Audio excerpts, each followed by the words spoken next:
Hello friend, myself Ashutosh. Today we will learn about the growth hormone. तो चलिए start करते हैं। तो ह्यूमन क्रोमोसोम नंबर 17 के लॉन्ग आर्म पे सिचुएटेड होता है growth hormone S cluster present होता है। इस एस क्लस्टर का मतलब होता है ग्रुप ऑफ जीन को क्लस्टर कहते हैं। तो ग्रुप ऑफ जीन होगा, क्लस्टर है तो इसमें जीन है, ग्रुप ऑफ जीन है तो इसमें 5 जीन प्रेजेंट होता है GHSL क्लस्टर में। एक हो गया ग्रोथ HGH नॉर्मल, HGHN जिसको कहते हैं, HGHV हो गया, HCS एंड एक फिफ्थ जीन होता है। HCS का 2 जीन प्रेजेंट रहेगा तो कुल मिला के हो गया जाकर 1 2, इसका 2 जीन, टोटल 4 हो गया। एक फिफ्थ जीन होता है जो non functional and pseudo genes होता है। तो टोटल 5 जीन्स प्रेजेंट होता है GHSL क्लस्टर में। इसमें से जो HGHN है ये नॉर्मल ग्रोथ हार्मोन का सिक्रीशन करता है बाय द इंटीरियर पिट्यूटरी के द्वारा। ये नॉर्मल सर्कुलेशन में हम लोग के बॉडी में प्रेजेंट होता है। HGH भी है जो वेरिएंट ग्रोथ हार्मोन का प्रोडक्शन करता है। ये एक सिक्रीशन होता है प्लेसेंटा के द्वारा होता है ड्यूरिंग प्रेगनेंसी में। फिर हो गया HCS। HCS क्या है तो कोरियोनिक सोमैटो मैमोट्रोपिन जिसका 2 जीन प्रेजेंट रहता है और ये सिक्रेटेड होता है प्लेसेंटा के द्वारा ड्यूरिंग द प्रेगनेंसी। इसको ह्यूमन प्लेसेंटा लैक्टोजेन भी बोलते हैं। ये जो इसको ह्यूमन प्लेसेंटा लैक्टोजेन भी कहते हैं। ह्यूमन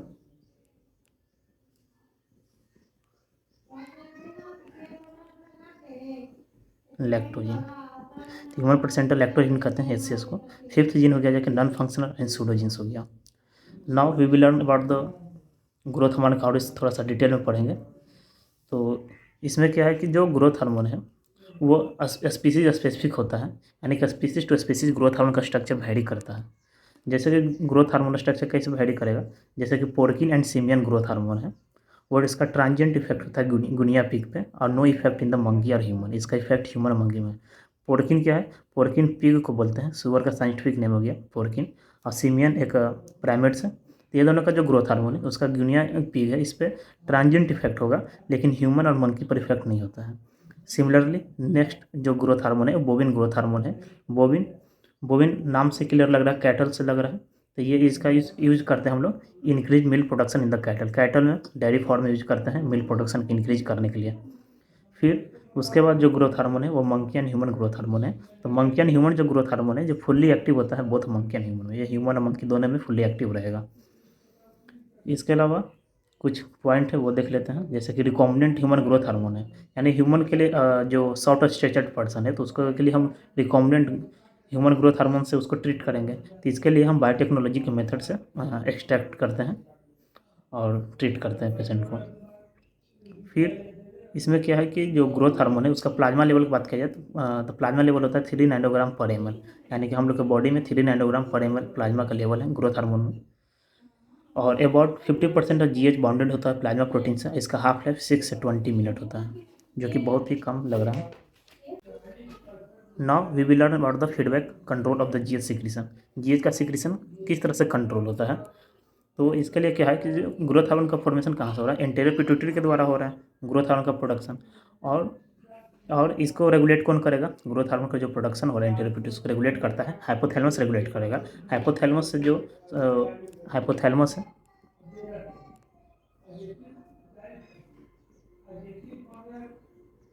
हाइपोथैलेमस हो गया। तो ये हाइपोथैलेमस क्या होता है कि हाइपोथैलेमस से सोमाइटोस्टैटिन और ग्रोथ हार्मोन रिलीजिंग हार्मोन का सिक्रीशन होता है। अगर ग्रोथ हार्मोन रिलीजिंग हार्मोन का सिक्रीशन हो रहा है तो एंटीरियर पिट्यूटरी से ग्रोथ हार्मोन का रिलीज कराएगा और सोमाइटोस्टैटिन का रिलीज होगा तो ये निगेटिव फीडबैक देगा और ये ग्रोथ हार्मोन को रिलीज होने से इनहिबिट करेगा एंटीरियर पिट्यूटरी के द्वारा। अब ग्रोथ हार्मोन जो रिलीज हो रहा है एंटीरियर पिट्यूटरी, इसका एक और इफेक्ट ग्रेलिन का होता है। ग्रेलिन क्या है, ग्रेलिन भी ये रिलीज होता है स्टोमक एंड अदर टिश्यू से एंड अदर टिश्यू या ऑर्गन से रिलीज होगा।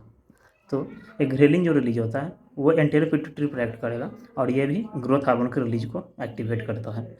इसके अलावा जो ग्रोथ हार्मोन है, ग्रोथ हार्मोन फ्री जाकर ये लीवर पर एक्ट करेगा और लीवर से IGF-1 का सिक्रीशन कराएगा। IGF-1 क्या है, ये सोमैटोमेडिन सी भी इसको बोलते हैं, इसका दूसरा नाम क्या है सोमैटोमेडिन सी है। और ये IGF-1 क्या करता है, पॉजिटिव फीडबैक देगा सोमैटोस्टैटिन रिलीज को, जिसके कारण क्या होगा IGF-1 का जो प्रोडक्शन होगा वो सोमैटोस्टैटिन का रिलीज कराएगा। सोमैटोस्टैटिन फिर इन टर्न्स क्या करता है, ये ग्रोथ हार्मोन का रिलीज को इनहिबिट करने का काम करता है। सिमिलरली जो IGF-1 है वो डायरेक्ट एंटीरियर पिट्यूटरी पर रिएक्ट करेगा और ग्रोथ हार्मोन के रिलीज को रोकेगा। तो इस तरह से कंट्रोल होता है, फीडबैक कंट्रोल होता है, जीएच सिक्रीशन का फीडबैक कंट्रोल है। और एंटेरियर जो पिट्यूटरी के जो जीएच हो रहा है वो डायरेक्ट टिश्यू पर भी एक्ट कर सकता है, और ये जो IGF-1 लीवर से रिलीज हुआ ये भी टिश्यू पे जाके एक्ट करेगा, ये भी टिश्यू पर एक्ट करेगा, पॉजिटिवली एक्ट करेगा, स्टिमुलेट करेगा जो। तो अब हम लोग देखेंगे इसमें stimulate that increases GH secretion. इसके बाद हम लोग पढ़ेंगे कि कौन कौन सा स्टिमुलस है जो जीएच के सिक्रीशन को स्टिमुलेट करता है, कौन सा सिक्रीशन है जो जीएच सिक्रीशन को इनहिबिट करने का काम करता है। तो इसमें क्या है, जीएच सिक्रीशन का स्टिमुलेट कौन करेगा, जैसे हाइपोग्लाइसेमिया है, ग्लूकोज ब्लड ग्लूकोज का लेवल डाउन होगा तो इससे जीएच सिक्रीशन स्टिमुलेट होगा, इंक्रीज हो जाएगा। फिर 2-डीऑक्सी-ग्लूकोज है, इसके कारण भी जीएच सिक्रीशन इंक्रीज करता है। 2-डीऑक्सी-ग्लूकोज के कारण क्यों इंक्रीज करता है कि 2-डीऑक्सी-ग्लूकोज ग्लूकोज का मिमिक करता है, और जिसके कारण क्या होता है कि ग्लूकोज ये जिसके कारण क्या होता है कि जो सेल स्टार्वेशन में जाएगा, सेल तो ग्लूकोज 2-डीऑक्सी-ग्लूकोज ग्लूट से जाएगा, इंटर करेगा, लेकिन ग्लाइकोलाइसिस पाथवे में ये नहीं इंटर कर पाता है, जिसके कारण सेल स्टार्वेशन में चला जाएगा। सेल स्टार्वेशन में जाएगा तो हाइपोथैलेमस को सिग्नल देगा कि हाइपोग्लाइसेमिया वाला सिग्नल देगा, जिसके कारण ग्रोथ हार्मोन्स का रिलीज कराएगा, हाइपोथैलेमस से रिलीज कराएगा। फिर हो गया एक्सरसाइज, एक्सरसाइज के कारण भी ग्रोथ हार्मोन का सिक्रीशन बढ़ता है, फास्टिंग के कारण भी ग्रोथ हार्मोन का सिक्रीशन बढ़ेगा, क्योंकि फास्टिंग में हाइपोग्लाइसेमिया का कंडीशन होगा, जिसके कारण ग्रोथ हार्मोन का सिक्रीशन होगा। इसके अलावा ग्रोथ हार्मोन क्या कराता है, प्रोटीन का एनाबॉलिक इफेक्ट होता है, मतलब कि जो ब्लड सर्कुलेशन है उसमें अगर अमीनो एसिड का लेवल इंक्रीज होगा तो जिसके कारण क्या होगा कि ये ग्रोथ हार्मोन का सिक्रीशन होगा। ग्रोथ हार्मोन क्या करेगा, फिर ये इस अमीनो एसिड से प्रोटीन का फॉर्मेशन कर देगा। अब रहा कि एमिनो एसिड का लेवल कब बढ़ेगा, तो इसके लिए हम प्रोटीन का मिल लेंगे, प्रोटीन इन मिल लेंगे, जिसके कारण क्या होगा कि एमिनो एसिड का लेवल बढ़ेगा, फिर ये है जीएच का सिक्रीशन करेगा, प्रोटीन का एनाबॉलिक इफेक्ट शो करेगा। तो इस तरह से जीएच का सिक्रीशन स्टिमुलेट होता है। अर्जिनिन भी डायरेक्टली स्टिमुलेट करता है जीएच सिक्रीशन को, अर्जिनिन भी करता है। फिर उसके बाद हो गया जाके ग्लूकागोन हो गया, वैसोप्रेसिन हो गया। तो ग्लूकागोन क्या है, ये ग्लूकोज लेवल को बढ़ाने का काम करता है, और ये स्टिमुलेट करता है, ये सिक्रीशन को भी स्टिमुलेट करता है, फिर दोनों मिलकर ग्लूकोज के लेवल को बढ़ाता है। वैसोप्रेसिन भी इनडायरेक्टली इंक्रीज करता है, ये सिक्रीशन को इंक्रीज करने का काम करता है। फिर इसके अलावा गोइंग टू स्लीप, स्लीप में रहेंगे उसके कारण भी जीएच का सिक्रीशन बढ़ेगा। L dopa and alpha adrenergic agonist है, तो L dopa alpha adrenergic agonist क्या करता है, ये जीएचआरएच का रिलीज कराएगा, जीएचआरएच रिलीज करेगा तो जिसके कारण फिर जीएच का इंक्रीजमेंट होगा। तो इस तरह से ये भी जीएच सिक्रीशन को स्टिमुलेट करता है। ईस्ट्रोजन और एंड्रोजन की बात की जाए तो ईस्ट्रोजन और एंड्रोजन भी जीएच सिक्रीशन को स्टिमुलेट करता है। तो जो प्यूबर्टी का स्टेज में जो रैपिड ग्रोथ होता है, ग्रोथ स्पॉट जो नज़र आता है वो ईस्ट्रोजन और एंड्रोजन के कारण ही नज़र आता है, क्योंकि उस टाइम प्यूबर्टी के टाइम ईस्ट्रोजन एंड्रोजन का लेवल हाई रहता है, जिसके कारण ग्रोथ स्पॉट या rapid growth in the puberty नज़र आता है। तो ये भी जीएच का सिक्रीशन को स्टिमुलेट करेगा। इसके अलावा नेक्स्ट पॉइंट क्या है कि stimulate that decreases GH signal, कौन कौन सा स्टिमुलस है जो जीएच का सिक्रीशन को इनहिबिट करता है। तो इसमें एक हो गया आरईएम स्लीप, आरईएम स्लीप में क्या होता है, रैपिड आई मूवमेंट स्लीप है, ये डीप स्लीप का एक स्टेज है। तो आरईएम स्लीप में भी क्या होता है, जीएच का सिक्रीशन इनहिबिट होता है, डिक्रीज करता है। फिर हो गया ग्लूकोज, ग्लूकोज का लेवल ऑलरेडी अगर प्लाज्मा में बढ़ा हुआ है, ऑलरेडी प्लाज्मा बढ़ा हुआ है तो ग्लूकोज का कोई नीड नहीं है कि ग्रोथ हार्मोन का कोई इतना नीड नहीं रहेगा, क्योंकि ग्रोथ हार्मोन भी ग्लूकोज का लेवल बढ़ाएगा, ये ऑलरेडी ग्लूकोज का लेवल बढ़ा हुआ है तो ये नीड नहीं है, जिसके कारण क्या होगा कि जीएच का सिक्रीशन कम होगा। कॉर्टिसोल, कॉर्टिसोल क्या है, ये स्ट्रेस हार्मोन होता है, ये स्ट्रेस हार्मोन है। तो स्ट्रेस हार्मोन है तो इसके कारण क्या होता है कि जीएच का सिक्रीशन इसमें भी कम होगा।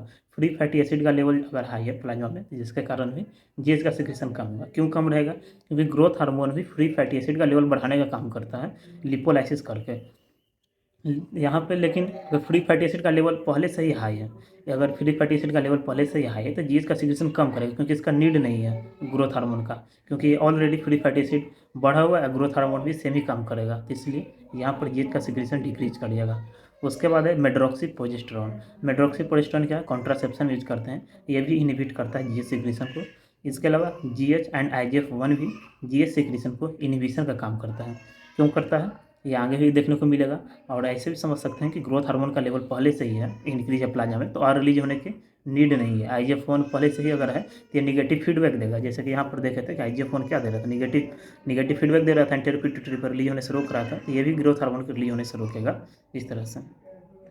तो ठीक है, अब आगे पढ़ते हैं ग्रोथ हार्मोन का इफेक्ट क्या है ग्रोथ पे, वो पढ़ेंगे। इसमें है 2 पॉइंट में इसको पढ़ेंगे हम एक तो एपिफाइसल क्लोजर के पहले पढ़ेंगे, एक आफ्टर द एपिफाइसल क्लोजर क्या इफेक्ट पड़ेगा ग्रोथ पर। तो बिफोर एपिफाइसल क्लोजर में क्या होता है, ग्रोथ हार्मोन स्टिमुलेट करता है ग्रोथ को, कौन सा ग्रोथ को, लीनियर ग्रोथ को स्टिमुलेट करने का काम करेगा। तो ये कैसे करता है कि एक्सीलरेट करता है कॉन्ड्रोजिनेसिस को, एपिफाइसियल प्लेट को वाइडन करता है। एपिफाइसियल प्लेट वाइडन करता है, पहले तो ये समझना होगा कि एपिफाइसिस है क्या। जैसे ये एक बोन है, मान लेट्स ये बोन है, ये हो गया जाके एपिफाइसिस हो गया, एपिफाइसिस हो गया, ये भी एपिफाइसिस है। तो एपिफाइसिस का कारण क्या होता है कि जो एपिफाइसिस है इसमें कॉन्ड्रोसाइट प्रेजेंट रहता है, और इसको ग्रोथ प्लेट भी कहते हैं, एपिफाइसल प्लेट भी इसको कहते हैं। इसमें कॉन्ड्रोसाइट प्रेजेंट रहता है। तो ग्रोथ हार्मोन क्या करता है कि कॉन्ड्रोसाइट को एक्सेलरेट करता है, मतलब इसका कॉन्ड्रोजिनेसिस करने का काम करता है, जिसके कारण क्या होगा कि कॉन्ड्रोसाइट का लेवल बढ़ेगा। तो कॉन्ड्रोसाइट का जब लेवल बढ़ेगा तो इसके साथ क्या होगा कि इसके से क्या होगा कि बाद में जो कॉन्ड्रोसाइट है ये जाके ओस्टियोसाइट में कन्वर्ट हो जाएगा, इस बोन मैट्रिक्स जाके एक्यूमुलेट होगा, जिसके कारण लीनियर ग्रोथ होगा। तो क्या हुआ, बिफोर एपिफाइसल क्लोजर में क्या हुआ कि स्टिमुलेट करेगा लीनियर ग्रोथ, किस तरह से करेगा, ये एक्सेलरेट करेगा कॉन्ड्रोजिनेसिस, यानी एपिफाइसल प्लेट में जो कॉन्ड्रोसाइट है उसका जिनेसिस करेगा और बढ़ाएगा, जिसके कारण क्या होगा कि एपिफाइसल प्लेट वाइडन हो जाएगा, वाइडन हो जाएगा। फिर एपिफाइसल प्लेट पर क्या होगा, बोन मैट्रिक्स जाकर डिपॉजिट करेगा, जिससे लॉन्ग बोन हो, जिससे क्या होगा कि स्ट्रेचर इंक्रीज करेगा, बोन का लेंथ इंक्रीज करेगा। तो इस तरह से ग्रोथ हार्मोन ग्रोथ को बढ़ाने का काम करता है, लीनियर ग्रोथ को बढ़ाने का काम करता है।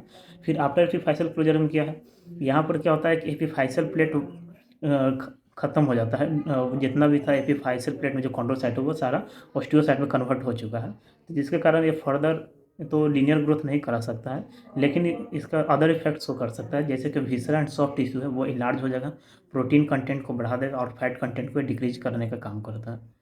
आफ्टर एपिफाइसल क्लोजर में क्या है कि जो अगर एक्सेस ग्रोथ हार्मोन का सिक्रीशन हो रहा है आफ्टर एपिफाइसल क्लोजर, तो उसके कारण जो डिजीज होगा उसको एक्रोमेगाली कहेंगे।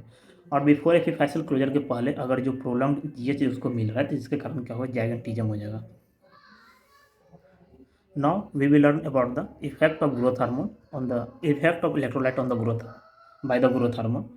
तो इसमें हम लोग पढ़ेंगे कि जीआई इलेक्ट्रोलाइट का क्या इफेक्ट पड़ेगा ग्रोथ हार्मोन से। तो क्या है कि इंक्रीज करता है GI absorption of the calcium, यानी बोन फॉर्मेशन, यानी कि गैस्ट्रो इंटेस्टाइनल ट्रैक्ट से कैल्शियम का एब्जॉर्प्शन इंक्रीज करेगा। क्यों एब्जॉर्प्शन इंक्रीज करेगा, क्योंकि बोन का फॉर्मेशन करना है, तो बोन के फॉर्मेशन के लिए हमको कैल्शियम चाहिए, इसलिए GI absorption of the calcium increase करता है। फिर हमें टिश्यू भी ग्रोथ कराना है, तो टिश्यू ग्रोथ करने के लिए क्या चाहिए, हमको इलेक्ट्रोलाइट्स भी चाहिए, जैसे सोडियम पोटेशियम चाहिए। तो हम क्या करेंगे, इसका एक्सक्रीशन कम कर देंगे और कंजर्व करेंगे, हम इलेक्ट्रोलाइट्स को कंजर्व करेंगे, जिससे जिससे क्या होगा जिससे क्या होगा कि टिश्यू ग्रोथ करने में हेल्प करेगा। फिर क्या ये काम करेगा कि प्रोटीन एनाबोलिज्म का इसका इफेक्ट रहता है ग्रोथ हार्मोन का। तो प्रोटीन एनाबोलिज्म के लिए क्या चाहिए, एमिनो एसिड चाहिए, एमिनो एसिड से प्रोटीन बनेगा, तो इसके कारण क्या होता है कि ब्लड यूरिया नाइट्रोजन का लेवल डाउन होगा और एमिनो एसिड का लेवल भी यूरिया में डाउन हो जाएगा। डाउन होने का कारण यह है कि एमिनो एसिड का लेवल डाउन इसलिए हो रहा है क्योंकि प्रोटीन फॉर्मेशन में जा रहा है, और ब्लड यूरिया नाइट्रोजन का लेवल डाउन इसलिए हो रहा है क्योंकि यहाँ पर प्रोटीन का कैटाबोलिज्म कम होगा और प्रोटीन का एनाबोलिज्म ज़्यादा होगा। तो एनाबोलिज्म ज़्यादा होगा जिसके कारण यूरिया का लेवल डाउन हो जाएगा। फिर है कि 4-हाइड्रोक्सीप्रोलिन का एक्सक्रीशन बढ़ जाएगा, 4-हाइड्रोक्सीप्रोलिन का एक्सक्रीशन बढ़ जाएगा। क्यों बढ़ जाएगा, क्योंकि कोलाजन का फॉर्मेशन हो रहा है। तो कोलाजन का फॉर्मेशन हो रहा है, जो वहाँ पे जो ओल्डर टिश्यू है, जो भी ओल्डर टिश्यू रहेगा, तो ओल्डर टिश्यू या में जो कोलाजन है, जो ओल्डर कोलाजन है या ओल्डर कोलाजन है या फिर जो डैमेज कोलाजन है, वहाँ से कोलाजन का फॉर्मेशन ब्रेक डाउन होगा। तो ब्रेक डाउन होने के कारण क्या होगा, 4-हाइड्रोक्सीप्रोलिन इंक्रीज करेगा, और जो न्यू टिश्यू का जहाँ पे ग्रोथ हो रहा है वहाँ पर प्रोलिन का वहाँ पे जाएगा 4-हाइड्रोक्सीप्रोलिन, और वहाँ पे कोलाजन का फॉर्मेशन करेगा, जिसके कारण क्या होता है कि 4-हाइड्रोक्सीप्रोलिन का लेवल एक्सक्रीशन बढ़ जाता है। फिर ग्रोथ हार्मोन का effect in the carbohydrate metabolism. Growth hormone का इफेक्ट क्या होगा कार्बोहाइड्रेट मेटाबॉलिज्म पर। इतना तो अभी तक पढ़ चुके हैं कि ग्रोथ हार्मोन क्या करता है कि ग्लूकोज का लेवल बढ़ाने का काम करता है। तो यहाँ पर भी यही लिखा हुआ है कार्बोहाइड्रेट मेटाबॉलिज्म क्या करता है, इंक्रीज करता है हेपेटिक ग्लूकोज आउटपुट को इंक्रीज करने का काम करता है। तो इसके लिए क्या करेगा, ग्लूकोनेजिनेसिस करेगा, जिसके कारण हेपेटिक ग्लूकोज आउटपुट इंक्रीज हो जाएगा। इसके अलावा क्या होता है, ग्रोथ हार्मोन का इफेक्ट होता है anti insulin effect in the muscles होता है या टिश्यू में होगा, मसल्स एंड टिश्यू में एंटी इंसुलिन इफेक्ट शो करता है, जिसके कारण क्या होता है कि रिड्यूस इंसुलिन सेंसिटिविटी, इंसुलिन से सेंसिटिव कम हो जाएगा, मसल्स एंड टिश्यू सेंसिटिविटीज़ का डिक्रीज कर जाएगा। इसलिए ग्रोथ हार्मोन को डायबिटोजेनिक भी कहते हैं। क्यों डायबिटोजेनिक कहते हैं? क्योंकि ग्रोथ हार्मोन क्या कर रहा है, ग्लूकोज का आउटपुट बढ़ा रहा है। तो ग्लूकोज का आउटपुट बढ़ेगा तो इंसुलिन रिलीज होगा बीटा सेल ऑफ पैनक्रियाज के द्वारा। इंसुलिन तो रिलीज हो रहा है, लेकिन इसके बावजूद भी जो मसल्स है या टिश्यू है वो ग्लूकोज को इफेक्टिवली यूटिलाइज नहीं कर रहा है। क्यों नहीं कर रहा है? क्योंकि यहाँ पर इंसुलिन से सेंसिटिविटी है जो मसल्स टिश्यू का, वो रिड्यूस हो गया है, जिसके कारण ग्लूकोज रहने के बावजूद भी ये यूज नहीं कर पा रहा है। तो यही तो डायबिटोजेनिक है, इसलिए ग्रोथ हार्मोन को डायबिटोजेनिक कहते हैं। फिर नेक्स्ट है ग्रोथ हार्मोन का effect on the fat metabolism. ये भी हम पहले डिस्कस कर चुके हैं कि फैट मेटाबॉलिज्म ये लिपोलाइसिस कराने का काम करता है, जो फ्री फैटी एसिड का लेवल ब्लड में इंक्रीज करेगा। तो ग्रोथ हार्मोन क्या करेगा फैट मेटाबॉलिज्म में? लिपोलाइसिस करेगा। लिपोलाइसिस कराने से क्या होगा कि फ्री फैटी एसिड का लेवल बढ़ेगा, और फ्री फैटी एसिड का लेवल बढ़ेगा तो फैटी एसिड से ही फॉर्मेशन होता है कीटोन बॉडी का, तो कीटोन बॉडी का प्रोडक्शन भी बढ़ जाएगा। कीटोन बॉडी का प्रोडक्शन चूँकि बढ़ रहा है, इसलिए ग्रोथ हार्मोन को कीटोजेनिक भी बोला जाता है। तो चलिए हम लोग आगे पढ़ते हैं। अब हम लोग ग्रोथ हार्मोन का इफेक्ट पैनक्रियाज पे पढ़ेंगे। ये अभी जस्ट डिस्कस किए हैं कि ग्रोथ हार्मोन का इफेक्ट पैनक्रियाज पे क्या पड़ेगा। ग्रोथ हार्मोन डायरेक्टली स्टिमुलेट नहीं करता है बीटा सेल को इंसुलिन रिलीज होने के लिए, doesn't directly stimulate beta cell but enhance the pancreatic response to insulinogenic stimuli. Example के रूप में हो गया जाए अर्जिनिन ग्लूकोज, मतलब कि ये तो डायरेक्टली बीटा सेल को स्टिमुलेट नहीं करने का काम करेगा ग्लूकोज रिलीज करने के लिए, बीटा इंसुलिन रिलीज करने के लिए, लेकिन ये पैनक्रियाटिक रिस्पॉन्स को इंक्रीज करता है, और जिसके कारण क्या होगा इंसुलिन रिलीज होगा। तो इंसुलिन तो रिलीज होगा, इंसुलिन का क्या हो, इंसुलिन तो रिलीज होगा। इंसुलिन का क्या काम है? इंसुलिन का एक फंक्शन है प्रोटीन एनाबॉलिक इफेक्ट भी इसका एक फंक्शन है इंसुलिन का। तो इंसुलिन क्या करेगा? प्रोटीन एनाबॉलिक इफेक्ट शो करेगा, जिसके कारण भी ग्रोथ प्रमोट होगा। तो इस तरह से देख लिया कि इंसुलिन भी ग्रोथ का प्रमोट करने में हेल्प करता है, क्योंकि इसके पास प्रोटीन एनाबॉलिक इफेक्ट है। Now we will learn about the insulin like growth factor. तो इंसुलिन लाइक ग्रोथ फैक्टर ये भी पहले थोड़ा सा डिस्कस कर चुके हैं कि ग्रोथ हार्मोन जो रिलीज होता है वो लीवर पे एक्ट करेगा, और लीवर पे एक्ट करेगा और लीवर से फिर रिलीज कराता है, IGF-1 का रिलीज कराने का काम करता है। और IGF-2 भी रिलीज होगा, वेरियस टिश्यू के द्वारा रिलीज होता है, और IGF-1 भी लीवर के द्वारा और अदर टिश्यू के द्वारा भी रिलीज होता है, लेकिन मेनली लीवर के थ्रू होता है IGF-1 का रिलीज। तो यहाँ पे देख सकते हैं कि नाम क्या है, इंसुलिन लाइक ग्रोथ फैक्टर, मतलब जो ग्रोथ फैक्टर है किसका जैसा है? तो इंसुलिन की तरह है। तो इंसुलिन की तरह है, तो इसलिए कहा है कि इंसुलिन लाइक ग्रोथ फैक्टर है, जो स्ट्रक्चरली सिमिलर है, इंसुलिन से सिमिलर है, except their C chains are not separated. जैसे कि इंसुलिन में जानते हैं कि चैन ए चैन बी होता है, और मैच्योर्ड इंसुलिन में चैन सी नहीं प्रेजेंट होता है। तो इसमें क्या है कि ग्रोथ फैक्टर जो इंसुलिन लाइक ग्रोथ फैक्टर है उसमें चैन ए और चैन बी तो है, लेकिन चैन सी इसमें सेपरेटेड नहीं है, इसमें चैन सी भी प्रेजेंट होगा। इसके अलावा क्या है कि एक्सटेंशन ऑफ द ए चैन होता है, जिसको कहते हैं डी डोमेन, और इसके अलावा जो ए चैन है उसका एक्सटेंशन से वो डी डोमेन का फॉर्मेशन होता है इंसुलिन लाइक ग्रोथ फैक्टर में। तो आगे देखते हैं। तो यहाँ पर यह स्ट्रक्चर दिया गया है, जैसे कि ह्यूमन इंसुलिन है, तो ह्यूमन इंसुलिन में चैन बी हो गया, चैन ए हो गया, लेकिन इंसुलिन लाइक जो ग्रोथ फैक्टर है इसका स्ट्रक्चर में क्या है कि चैन बी है, चैन ए है, लेकिन इसमें चैन सी भी है जो सेपरेटेड नहीं है, इसमें सेपरेट हो गया, चैन सी हट गया, लेकिन इसमें सेपरेट नहीं हुआ है। और इसके अलावा चैन एक एक्सटेंशन से चैन डी डोमेन का फॉर्मेशन हुआ है, जो इंसुलिन लाइक ग्रोथ फैक्टर में प्रेजेंट रहेगा, और लेकिन ह्यूमन इंसुलिन में नहीं रहेगा, लेकिन ओवरऑल इसका स्ट्रक्चर सिमिलर है इंसुलिन से, इसलिए तो इसका नाम इंसुलिन लाइक ग्रोथ फैक्टर है। ठीक है, now we will learn about the IGF-1 and IGF-2 का कैरेक्टरिस्टिक पढ़ेंगे। जो अभी हम लोग देखें कि IGF-1, इसमें हम लोग देखें हैं कि IGF-1 कहाँ से रिलीज हो रहा है। इसमें हम लोग क्या देखें हैं कि IGF-1 का रिलीज कौन कर रहा है? IGF-1 का रिलीज कर रहा है लीवर कर रहा है और अदर टिश्यू, और IGF-2 का वेरियस टिश्यू के द्वारा रिलीज हो रहा है। तो दोनों में क्या क्या सिमिलरिटी है, IGF-1 और IGF-2 में क्या सिमिलरिटी है, क्या ये दोनों में डिफरेंस है, ये सब हम लोग देखेंगे। तो IGF-1 और IGF-2 का कैरेक्टरिस्टिक में सिमिलरिटी पहले देखेंगे। तो सिमिलरिटी क्या है कि both bind tightly to plasma protein prolonging half life, मतलब जो IGF-1 है IGF-2 दोनों प्लाज्मा प्रोटीन से बाइंड करेगा, जिसके कारण इसका हाफ लाइफ इंक्रीज कर जाएगा हार्मोन्स का। इसके अलावा और क्या सिमिलरिटी है कि कंट्रीब्यूट इंसुलिन लाइक एक्टिविटी, मतलब कि दोनों का एक्टिविटी इंसुलिन लाइक ही रहता है। इंसुलिन लाइक होता है मतलब कौन सा एक्टिविटी? इंसुलिन लाइक एक्टिविटी है मतलब कि जैसे इंसुलिन ग्लूकोज लेवल को डाउन करने का काम करता है, उसी तरह IGF-1 एंड IGF-2 भी ग्लूकोज का लेवल डाउन करेगा। प्रोटीन एनाबॉलिक इफेक्ट होता है इंसुलिन का, तो IGF-1 एंड IGF-2 भी प्रोटीन एनाबॉलिक इफेक्ट शो करेगा। इस तरह से सिमिलरिटी है दोनों में। फिर डिफरेंस क्या है IGF-1 एंड IGF-2? तो IGF-1 है तो ये बाइंड भी करेगा IGF-1 रिसेप्टर से, और IGF-2 है जो बाइंड करेगा IGF-2 बाइंड करेगा IGF-2 रिसेप्टर से बाइंड करने का काम करेगा। तो IGF-1 रिसेप्टर की बात की जाए, IGF-1 का जो रिसेप्टर है वो इंसुलिन रिसेप्टर से सिमिलर होता है। इसका जो स्ट्रक्चर लीजिए, रिसेप्टर का भी जो स्ट्रक्चर है वो सिमिलर होता है IGF-1 के रिसेप्टर से, जबकि IGF-2 का जो रिसेप्टर है वो सिमिलर नहीं होगा, डिस्टिंक्ट स्ट्रक्चर है, मतलब इंसुलिन का रिसेप्टर जो है उससे डिस्टिंक्ट है। और ये टारगेट करता है, IGF-2 का जो रिसेप्टर है वो टारगेट करता है एसिड हाइड्रोलेज को इंट्रासेलुलर ऑर्गेनेल में, यानी कि इंट्रासेलुलर ऑर्गेनेल में एसिड हाइड्रोलेज को ट्रांसफर करता है लाइक द लाइसोसोम को। फिर इसमें और क्या दोनों में डिफरेंसेस है, तो ग्रोथ हार्मोन का डिपेंडेंसी, मतलब कि जो IGF-1 है उसका जो IGF-1 को रिलीज कौन करा रहा था, ग्रोथ हार्मोन रिलीज करा रहा था लीवर से, लेकिन कब, आफ्टर द बर्थ, यानी ग्रोथ हार्मोन से IGF-1 रिलीज होगा लेकिन आफ्टर द बर्थ होगा।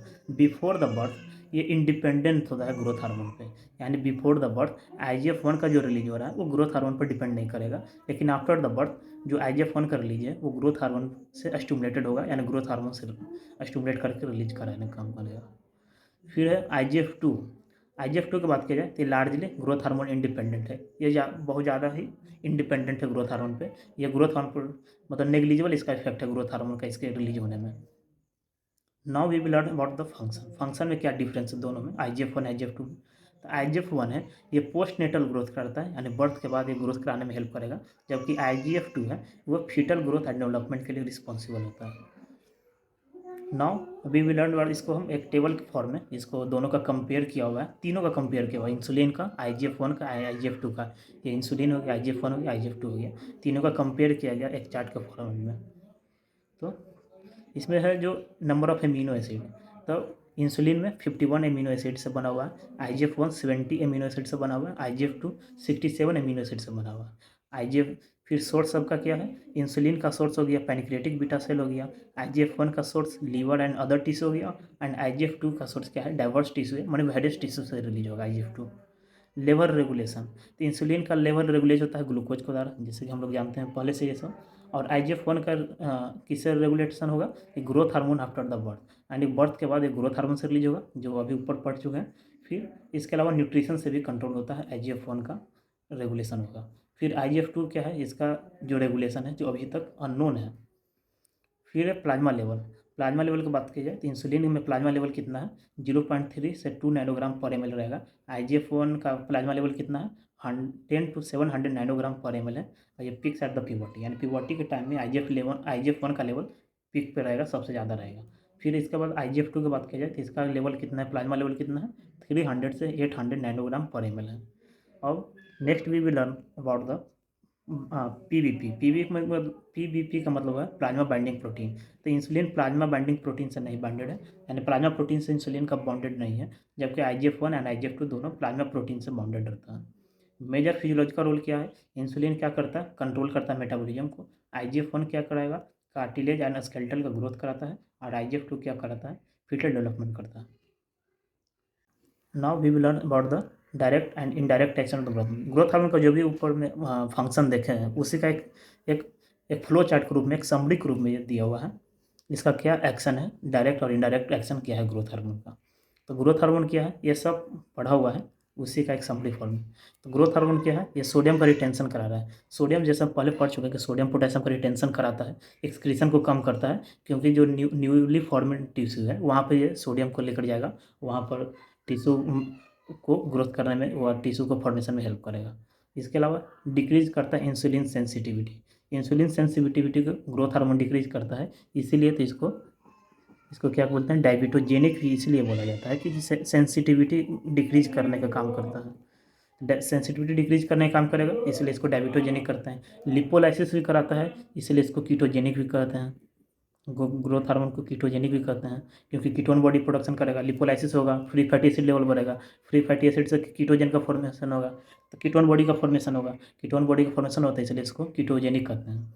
इसके अलावा ग्रोथ हार्मोन क्या क्या काम करता है, प्रोटीन सिंथेसिस में काम करेगा या और एपिफाइसल ग्रोथ कराएगा। एपिफाइसल ग्रोथ कराएगा मतलब लीनियर ग्रोथ कराने का काम करता है, और प्रोटीन सिंथेसिस तो कराएगा ही। मतलब अगर शॉर्ट में बोला जाए कि डायरेक्ट और indirect action of growth hormone है, तो अगर एक लाइन में बोला जाए कि इसका फंक्शन क्या है, तो ये क्या कराता है, एनर्जी का मोबिलाइजेशन, एनर्जी मोबिलाइजेशन कराएगा एंड ग्रोथ।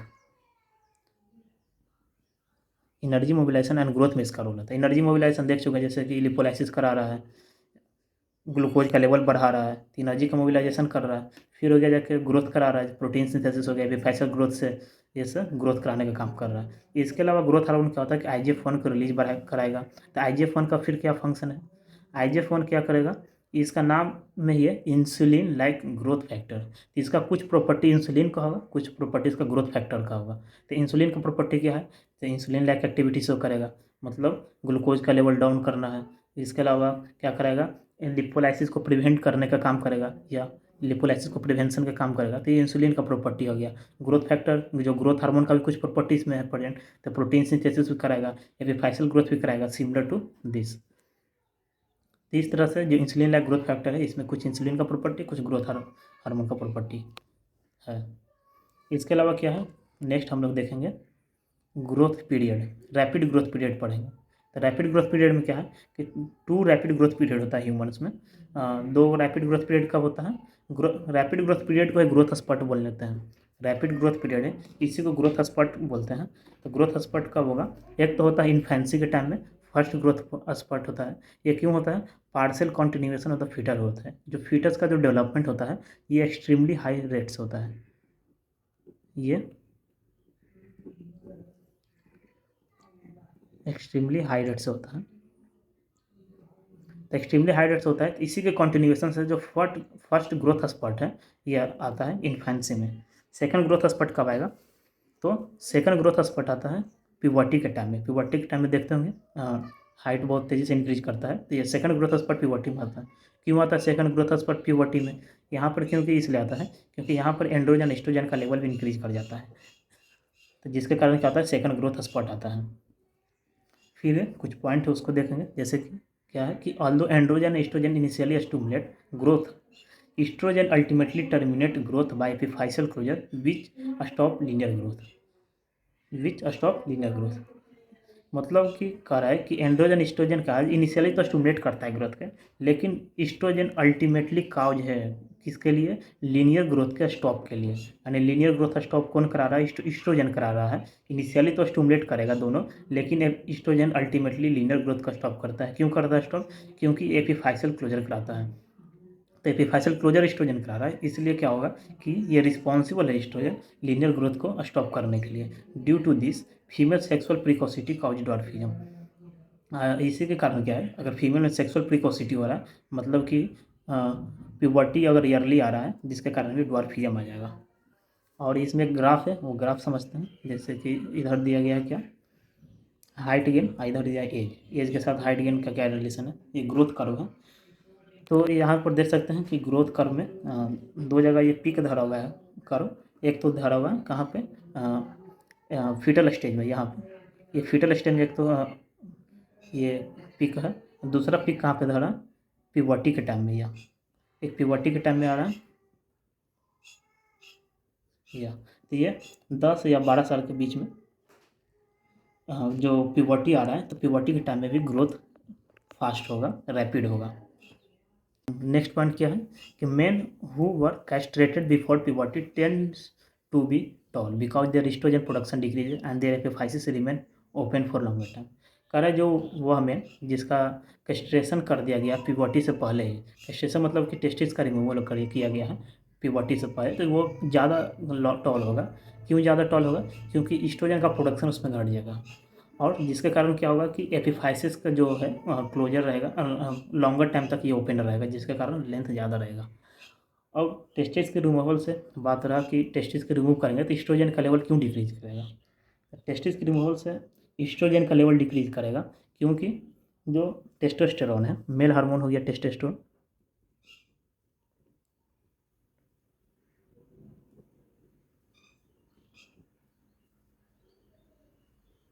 टेस्टोस्टेरोन है ये एस्ट्राडायोल में कन्वर्ट होगा by the enzyme एरोमेटेज।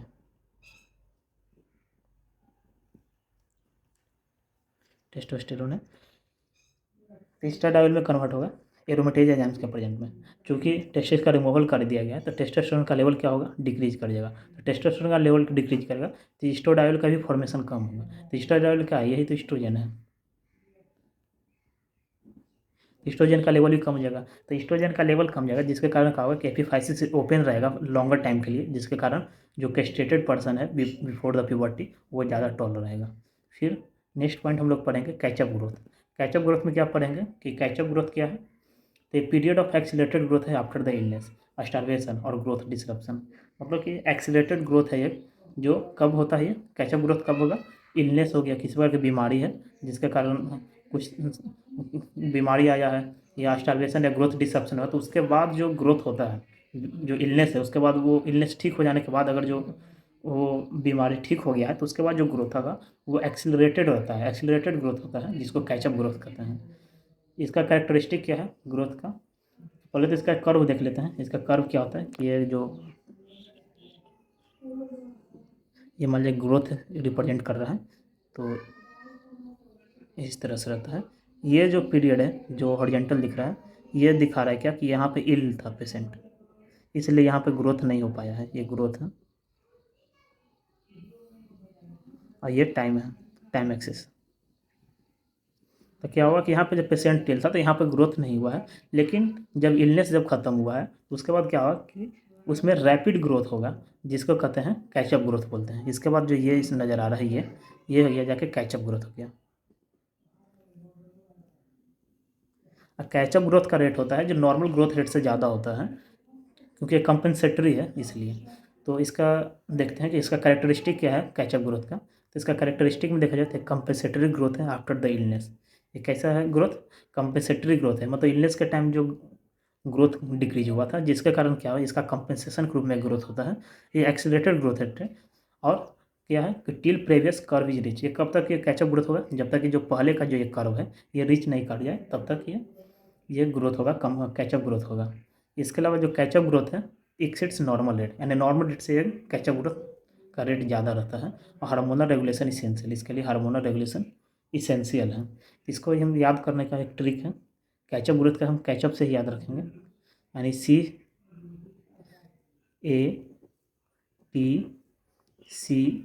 CATCH, catch. Catch से याद रखेंगे कैचअप ग्रोथ का कैरेक्टरिस्टिक याद रखेंगे। सी से compensatory growth after illness, S से एक्सीलरेटेड ग्रोथ रेटेड है, टिल से कब तक ये होगा, जब तक कि प्रीवियस कर्व रीच नहीं हो जाए। सी से कैचअप ग्रोथ है जो नॉर्मल रेट से ज़्यादा होता है, ये हार्मोनल रेगुलेशन के लिए एसेंशियल है। ठीक है, नेक्स्ट हम लोग पढ़ेंगे इसका अप्लाइड, जैसे ग्रोथ हार्मोन जो भी पढ़ेंगे उसका अप्लाइड पढ़ेंगे, इससे एसोसिएटेड जो डिजीज है वो पढ़ेंगे। तो इसमें एक हो गया जाके जाइगेंटिज्म एंड द एक्रोमीगली। ये जाइगेंटिज्म एक्रोमीगली क्यों होता है, ये क्यों होगा, ये जीएच हार्मोन का एक्सेस के कारण होता है, ज़्यादा अमाउंट में अगर जीएच का प्रोडक्शन हो रहा है जिसके कारण जाइगेंटिज्म एंड एक्रोमीगली होता है। इसका काउज देखते हैं, किस कारण से ग्रोथ हार्मोन का लेवल बढ़ जाएगा। तो ये हो सकता है पिट्यूटरी एडिनोमा के कारण हो सकता है। पिट्यूटरी एडिनोमा, एडिनोमा बोलते हैं ट्यूमर को, अगर पिट्यूटरी ग्लैंड में ट्यूमर है जिसके कारण क्या होगा ग्रोथ हार्मोन का प्रोडक्शन बढ़ जाएगा। Extra pituitary GH secreting tumour है, extra pituitary GH secreting tumour मतलब कि जो पिट्यूटरी ग्लैंड के बाहर जीएच सीक्रेटिंग ट्यूमर है, तो जिसके कारण भी क्या होगा ग्रोथ हार्मोन का लेवल बढ़ जाएगा, जिसके कारण जाइगेंटिज्म एंड एक्रोमीगली हो जाएगा। इसके अलावा और क्या कारण हो सकता है, hypothalamic tumour and the secreting GHRH के कारण हो सकता है। हाइपोथैलेमस में ट्यूमर हो गया जिसके कारण जीएचआरएच का सीक्रेशन बढ़ गया है, जीएचआरएच का सीक्रेशन बढ़ेगा तो ये फिर ये क्या करेगा, स्टिमुलेट करेगा ग्रोथ हार्मोन को, जिसके कारण ग्रोथ हार्मोन बढ़ेगा, जिसके कारण जाइगेंटिज्म में एक्रोमीगली हो जाएगा। फिर होगा जाके इफेक्ट देखेंगे, तो इफेक्ट में क्या देखेंगे कि इसका इफेक्ट क्या पड़ेगा, तो चिल्ड्रन में क्या पड़ेगा, तो चिल्ड्रन में जाइगेंटिज्म हो जाएगा और एडल्ट में एक्रोमीगली हो जाएगा। जो चिल्ड्रन है, चिल्ड्रन में ये चिल्ड्रन चाइल्ड में होगा और ये एडल्ट में स्टेज में होगा। तो चिल्ड्रन में जाइगेंटिज्म हो रहा है, इसका फीचर्स कुछ क्या देख लेते हैं। Excessive growth and height, growth और हाइट एक्सेसिव हो जाएगा। इंक्रीज्ड मसल मास इंक्रीज कर जाएगा। एडल्ट में इसका क्या इफेक्ट पड़ेगा, increased enlarge hand and feet इसका इनलार्ज हो जाएगा। वर्टिब्रल चेंजेज हो जाएगा, जिससे क्या होगा फिर ऑस्टियोआर्थराइटिस ऐसे पेशेंट में हो जाएगा। तो वर्टिब्रल चेंजेज में क्या होता है कि वर्टिब्रा काइफोसिस हो करता है, यह जो है काइफोसिस हो करता है, जिसके कारण ये ऑस्टियोआर्थराइटिस फिर हो जाएगा। फिर हो गया soft tissue swelling, soft tissue में स्वेलिंग हो जाएगा, हिर्सुटिज्म हो जाएगा। हिर्सुटिज्म में क्या होता है, excessive hair growth in the female में एक्सेसिव हेयर ग्रोथ होता है हिर्सुटिज्म में। इसके अलावा ब्रो एंड जॉ प्रोट्रूशन हो जाएगा और इंटरनल ऑर्गन ग्रोथ करेगा, जो इंटरनल ऑर्गन है उसका भी ग्रोथ होगा। एसोसिएटेड कंडीशन के बारे में पढ़ेंगे। मतलब जो एक्रोमेगाली है उसके कारण कौन कौन सा कंडीशन इससे जुड़ सकता है, तो हो गया जाकर कौन कौन सा हो गया। एक तो हाइपरप्रोलैक्टिनेमिया हो गया। हाइपरप्रोलैक्टिनेमिया का मतलब क्या होगा, प्रोलैक्टिन का लेवल इंक्रीज कर जाएगा प्लाज्मा में। ऐसा कितना, मतलब 20 से 20 to 40% ऑफ द एक्रोमेगाली के जो पेशेंट है उसमें हाइपरप्रोलैक्टिनेमिया हो जाएगा। और 25% ऑफ द पेशेंट में क्या हो जाएगा, एबनॉर्मल ग्लूकोज टॉलरेंस टेस्ट हो जाएगा, मतलब कि ग्लूकोज इंसुलिन इनसेंसिटिविटी हो जाएगा। इंसुलिन इनसेंसिटिविटी, ग्लूकोज इनसेंसिटिव हो जाएगा, ग्लूकोज इनसेंसिटिव इंक्रीज कर जाएगा। इसके अलावा क्या होगा, लैक्टेशन यानी कि विदाउट प्रेगनेंसी के ही लैक्टेशन जो स्टार्ट 4% ऑफ द पीपल में होने लगता है, चाहे वो मेल हो या फीमेल हो। फिर होगा treatment option for acromegaly. Treatment option क्या है एक्रोमेगाली का, तो ट्रीटमेंट ऑप्शन क्या है, क्योंकि ग्रोथ हार्मोन के कारण ही हो रहा है, ग्रोथ हार्मोन का कारण, तो हमको ग्रोथ हार्मोन को डाउन करने का काम करना है। तो ग्रोथ हार्मोन कैसे डाउन होगा, इसके लिए क्या करेगा, सोमैटोस्टैटिन हम एनालॉगी देंगे। सोमैटोस्टैटिन फिर क्या करेगा, ग्रोथ हार्मोन के रिलीज को इनहिबिट करेगा, ये निगेटिव फीडबैक देगा। ग्रोथ हार्मोन रिसेप्टर एंटागोनिस्ट देंगे, जिससे ग्रोथ हार्मोन रिसेप्टर से बाइंड नहीं कर पाएगा जीएच रिसेप्टर से। इसके अलावा सर्जरिकली हम रिमूव कर सकते हैं पिट्यूटरी ट्यूमर को, जिसके कारण भी ग्रोथ हार्मोन का लेवल डाउन हो जाएगा। तो एक्रोमेगाली का ये सब ट्रीटमेंट हो गया। Now we will learn about the another clinical condition known as dwarfism. Dwarfism की हिंदी में बौनापन भी कहते हैं। तो इसका काउज क्या है ये देखेंगे। तो इसको दो मेजर काउज हैं, मैं इसको क्लासीफाई कर सकते हैं। एक तो हो गया जाके hormonal growth hormone axis defect, दूसरा हम इसको डिवाइड कर सकते हैं किसमें, non growth hormone axis defect. Growth hormone axis defect में क्या है कि ग्रोथ हार्मोन के कारण ड्वार्फिज्म होना, और दूसरा है नॉन ग्रोथ एक्सिस डिफेक्ट, इसमें ग्रोथ हार्मोन का इनडायरेक्ट रोल रहता है, मतलब ग्रोथ हार्मोन का मेन कारण नहीं है इसमें ड्वार्फिज्म का। तो पहले हम पढ़ेंगे ग्रोथ हार्मोन एक्सिस डिफेक्ट। इसमें क्या है कि GHRH का डिफिशियंसी, क्योंकि GHRH का डिफिशियंसी होगा तो ग्रोथ हार्मोन रिलीज कम होगा, जिसके कारण ड्वार्फिज्म आ जाएगा। ग्रोथ हार्मोन का डिफिशियंसी हो जाए जिसके कारण ड्वार्फिज्म होगा। IGF-1 का डिफिशियंसी हो जाए, फिर IGF-1 का भी डिफिशियंसी होगा जिसके कारण ड्वार्फिज्म होगा। और growth insensitivity, growth hormone insensitivity हो जाए, जिसको कहते हैं लैरन ड्वार्फिज्म।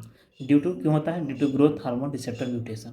मतलब ग्रोथ हार्मोन तो है प्लाज्मा में नॉर्मल लेवल पर है, लेकिन ये रिसेप्टर से बाइंड नहीं कर पा रहा है, क्योंकि जो इसका रिसेप्टर में म्यूटेशन आ गया है, जिसके कारण ग्रोथ हार्मोन के रहने के बावजूद भी बाइंड नहीं कर रहा है, ग्रोथ हार्मोन से इनसेंसिटिविटी हो गया है, इसी को लैरन ड्वार्फिज्म कहते हैं। Now we will learn about the non growth hormone axis defect. इसका क्या क्या कारण है ड्वार्फिज्म इसमें, एक तो हो गया हाइपोथायरॉयडिज्म, अगर थायराइड हार्मोन का लेवल डाउन होगा तो इसके कारण भी ड्वार्फिज्म होता है, इसको कहते हैं क्रेटिनिज्म इसको बोलते हैं। इसके अलावा और क्या कारण है, प्रिकॉशस प्यूबर्टी, अगर किसी फीमेल में या मेल में अगर प्यूबर्टी पहले आ गया है, तो प्यूबर्टी पहले आने से क्या होगा कि एपिफाइसिस का क्लोजर भी पहले हो जाएगा। तो एपिफाइसिस का क्लोजर पहले होगा, तो क्लोजर पहले होगा तो उसका हाइट कम होगा। तो इस तरह से प्रिकॉशस प्यूबर्टी के कारण भी ग्रोथ उतना नहीं हो पाएगा, जिसके कारण ड्वार्फिज्म होगा। फिर हो गया गोनाडल डिसजीनेसिस। गोनाडल डिसजीनेसिस का मतलब होता है कि जो गोनाडल ऑर्गन है वो उसका ठीक से जीनेसिस नहीं होना, यानी फॉर्मेशन नहीं हो पाना, जिसके कारण भी ग्रोथ हार्मोन का लेवल डाउन हो जाएगा। जैसे कि एग्जाम्पल के रूप में इसका हो गया जाके टर्नर सिंड्रोम हो गया। फिर हो गया next non growth axis defect में क्या आएगा, बोन एंड मेटाबॉलिक डिजीज है, जिसके कारण ड्वार्फिज्म आ सकता है। और साइकोसोशल ड्वार्फिज्म हो सकता है, जिसको कहते हैं Caspar Houser syndrome. Caspar Houser syndrome क्या होता है, वैसा चाइल्ड में होता है जो चाइल्ड एब्यूज होता है, उस केस में ये बौनापन आता है, जिसको ड्वार्फिज्म कहते हैं। ठीक है, उसके बाद है गया एकॉन्ड्रोप्लेजिया। एकॉन्ड्रोप्लेजिया क्या है, ये जीनेटिक डिजीज है जो ऑटोजोमल डोमिनेंट टाइप का है। इसमें क्या होता है, शॉर्ट लिम्ब हो जाएगा लेकिन नॉर्मल ट्रंक रहता है। इसे क्यों होगा, इसमें क्या होता है, जो म्यूटेशन हो जाता है जीन में, that code for the fibroblast growth factor 3। Fibroblast growth factor 3 को जो कोड करता है जीन, उसमें म्यूटेशन होने के कारण एकॉन्ड्रोप्लेजिया होता है, जिसके कारण ड्वार्फिज्म आएगा। ये सब ड्वार्फिज्म का काउज देखें, एंड इस तरह से हमारा ग्रोथ हार्मोन कंप्लीट होता है। ये क्वेश्चन खुद से आप सॉल्व करें और कमेंट में करके बताएं क्या होगा।